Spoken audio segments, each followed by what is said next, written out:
The USS Vigilant drifted in the choppy waters off the Carolina coast, its sails hanging limp in the humid August air. Lieutenant Eleanor Reeves stood at the bow, her weathered fingers gripping the railing as she studied the horizon through her spyglass. She was 34, with dark hair pulled back beneath her officer's cap and eyes that had seen too much of both war and peace.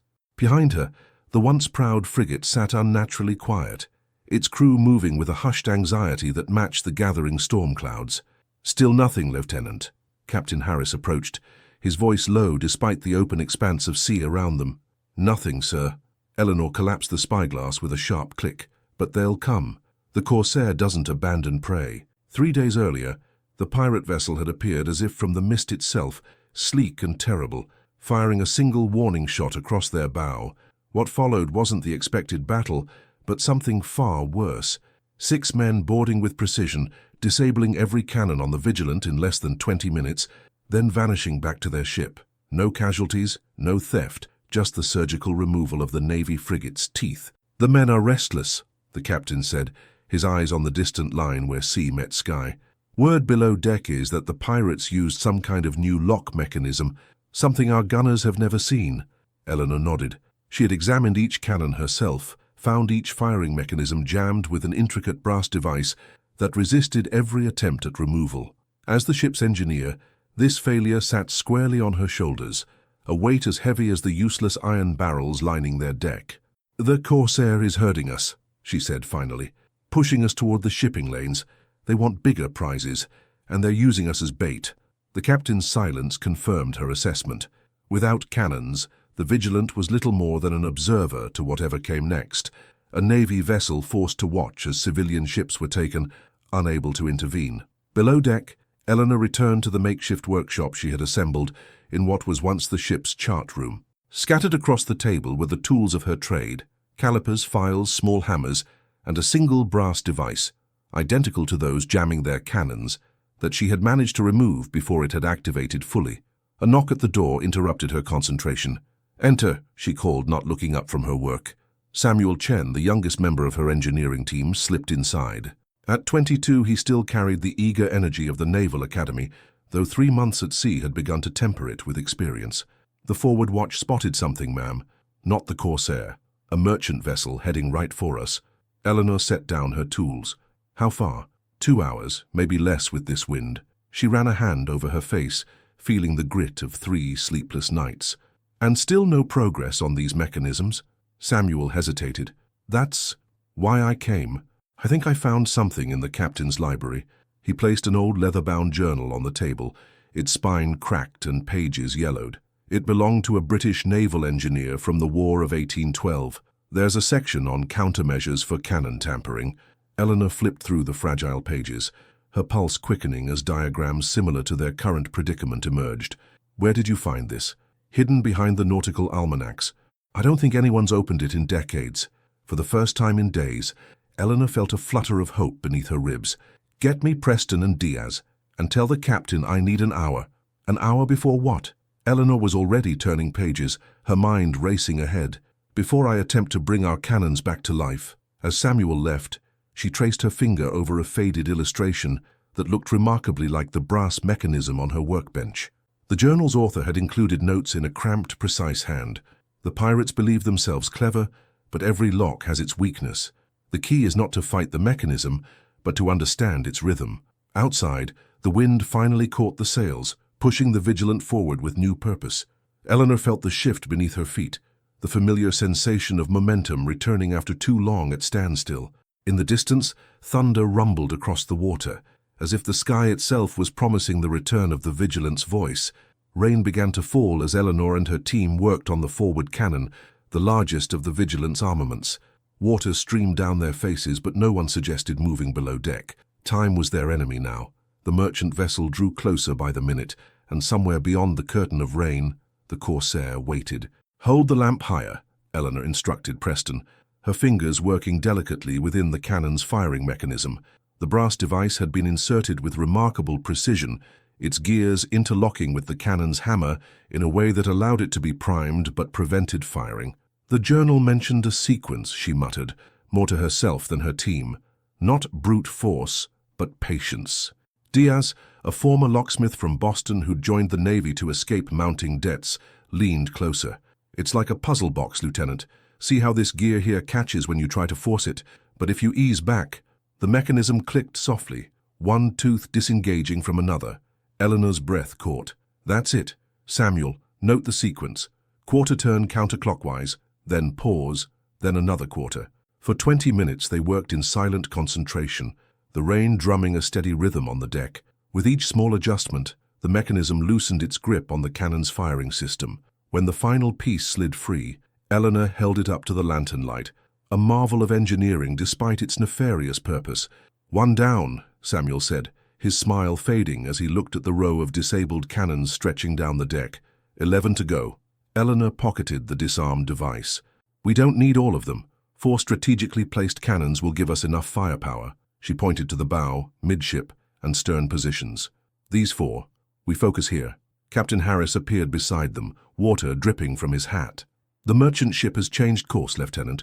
She's heading directly for us now." "They've spotted us," Eleanor said. "Yes, and they're flying distress colors." The captain's expression was grim. "They think we're their salvation." The irony wasn't lost on any of them. The vigilant America's shield at sea was currently as defenseless as the civilian vessel seeking its protection. Eleanor turned back to her team. "New plan. Preston, take Samuel and work on the starboard midship cannon. Diaz, you're with me on the port side. Captain, how long before the merchant reaches us?" 40 minutes, maybe less. Not enough time.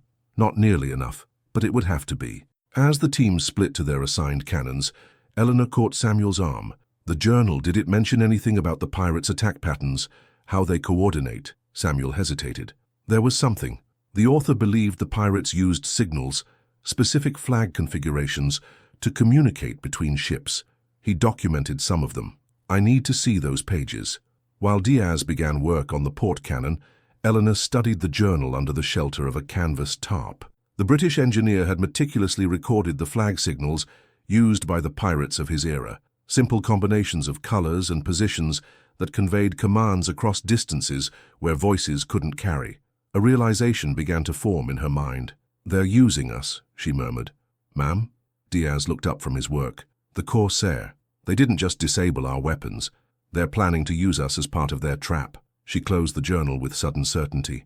A Navy vessel approaching a merchant ship doesn't raise suspicion, but if that Navy vessel has been compromised... She strode to where Captain Harris stood, watching the approaching merchant ship through his spyglass.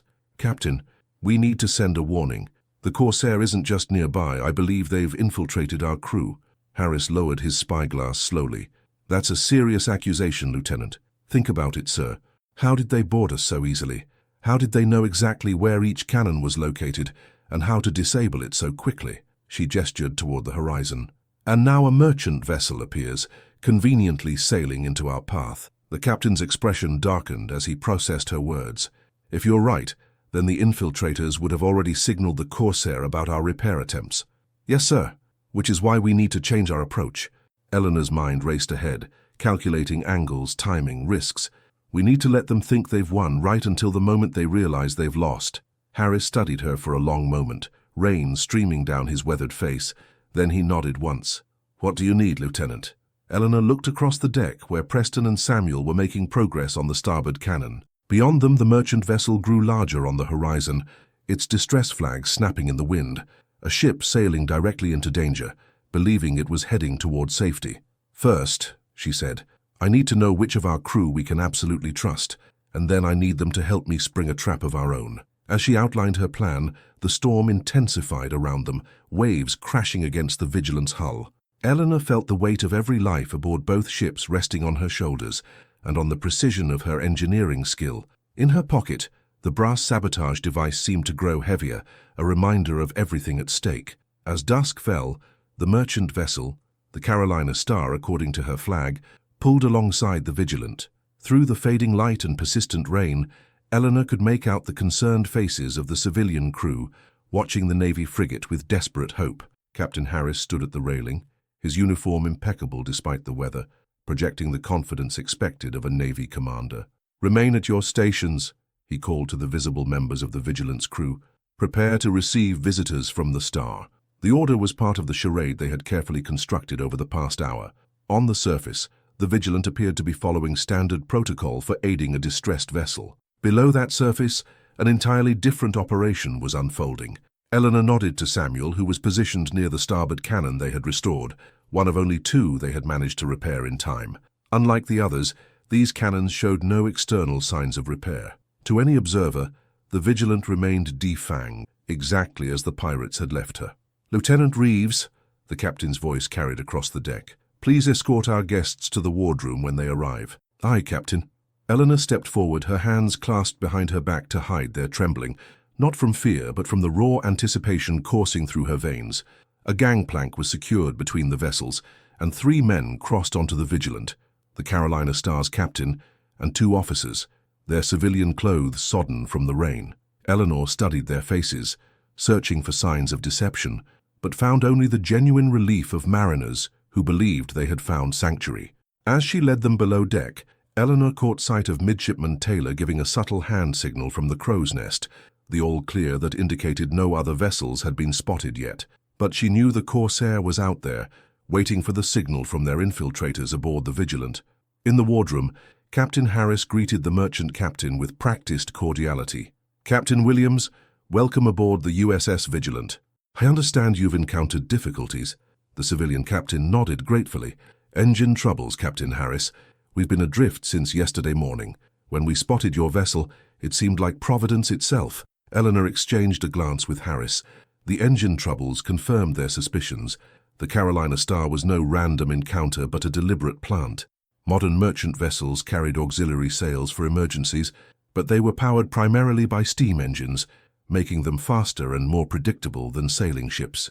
An engine failure would delay, but not strand such a vessel, especially in coastal waters. "Providence indeed," Harris replied smoothly. "Lieutenant Reeves, perhaps you could offer our guests some coffee while we discuss assistance options." It was the code phrase they had agreed upon. Eleanor excused herself and made her way not to the galley but to the main deck, where Preston waited by the repaired port cannon. "Any movement?" she asked quietly. "Nothing yet, ma'am. But Diaz spotted something odd on the Star. Their lifeboat davits are empty." Eleanor's suspicions solidified into certainty. A legitimate merchant vessel would never put to sea with missing lifeboats. The Carolina Star was a wolf in sheep's clothing, likely the Corsair's sister ship, disguised for this specific operation. "Pass the word to the trusted crew members only," she instructed. "When the bell sounds 2 rings, everyone drops to the deck immediately." As Preston moved to relay the orders, a flicker of movement caught Eleanor's eye. One of the Vigilant's junior officers was at the stern, manipulating a small flag that would be visible only from certain angles at sea, the signal to the waiting Corsair. Eleanor didn't confront him. Instead, she quietly confirmed the final positions of her team: Samuel at the starboard cannon, Preston to port, Diaz monitoring the merchant vessel from a concealed position, the captain's most trusted Marines stationed strategically throughout the ship, waiting for the signal. She returned to the wardroom just as Captain Harris was saying, "Of course, we'd be happy to escort you to Charleston. These waters have become increasingly dangerous." The merchant captain smiled, a cold expression that didn't reach his eyes. "You're too kind, Captain, though I'm surprised a vessel of the Vigilant's reputation would concern itself with pirate rumors." "Not rumors at all," Harris replied. "We've had our own encounter recently." "Have you?" Something shifted in the civilian's demeanor. "Any damage sustained?" Before Harris could answer, the ship's bell rang twice in rapid succession, not the signal they had planned, but a genuine warning. Eleanor's heart lurched as she realized what it meant. The Corsair had arrived earlier than anticipated. "If you'll excuse me," Harris said, rising from his chair. "Lieutenant Reeves, please see to our guests' comfort." As the captain left, Eleanor felt the merchant officers watching her with new intensity. Outside, footsteps pounded across the deck. Too many, too rapid for normal operations. "Is there a problem, Lieutenant?" the merchant captain asked, his hand drifting to his waistband, where, Eleanor was certain, a weapon waited. "Engine troubles, perhaps," she replied, echoing his earlier lie with cold satisfaction. Like Providence itself. The first cannon shot shook the entire ship, followed immediately by shouts and the unmistakable sound of boarding hooks striking the Vigilant's hull. Not from the side where the Carolina Star was docked, but from the opposite side. The Corsair had arrived under cover of the storm and was making its move. Eleanor lunged for the door, but one of the merchant officers was faster, blocking her path with a drawn pistol. "I'm afraid you'll be staying here, Lieutenant." She raised her hands slowly. "You've planned this well. Disable our cannons, use a false merchant ship as distraction, then bring in your real vessel for the kill." The man smiled. "The Vigilant will make a fine addition to our fleet once we've removed her current crew." "There's just one problem with your plan," Eleanor said, her voice steady despite the chaos erupting above deck. "And what might that be?" A second cannon roared, one of theirs, not the pirates, followed by the distinctive crash of splintering wood and screams from outside. Eleanor smiled. "I'm a very good engineer." The explosion that followed threw the merchant captain against the wall. Eleanor used the moment of confusion to dash past him, racing toward the deck, where her repaired cannons were now fully operational, raining fire upon the surprised pirates who had expected an easy conquest. On deck, she found Captain Harris directing the defense, his sword drawn as Marines engaged with boarding parties from both the Corsair and the now revealed false merchant ship. "Lieutenant!" he shouted over the din of battle. "The starboard cannon needs you." Eleanor fought her way across the chaotic deck, where Samuel was struggling to reload the cannon they had repaired together. Together, they heaved another round into place, just as a massive pirate charged toward their position. "Fire!" Eleanor commanded, and Samuel struck the flint.